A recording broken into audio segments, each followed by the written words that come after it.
Alex, quand on demande un développement spécifique, y a-t-il une manière standard de le catégoriser? Oui, et c'est probablement le concept le plus important pour un fonctionnel qui travaille avec des développeurs.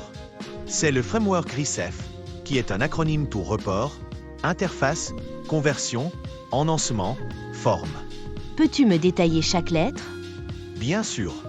R pour report-rapport, ce sont tous les programmes qui extraient des données pour les afficher à l'écran ou dans un fichier. I pour interface, ce sont les programmes qui permettent à SAP de communiquer avec d'autres systèmes EDI, API.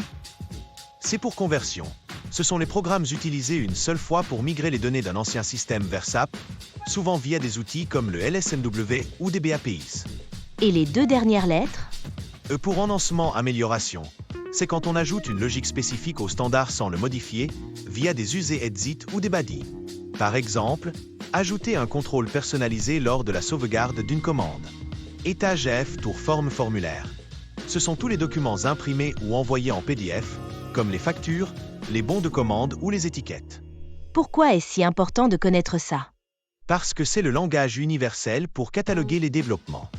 Quand tu écris une spécification fonctionnelle, la première chose à faire est de la classer.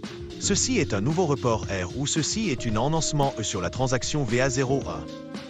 Le développeur sait immédiatement de quel type de travail il s'agit, quels outils il va devoir utiliser, et peut estimer la complexité beaucoup plus facilement.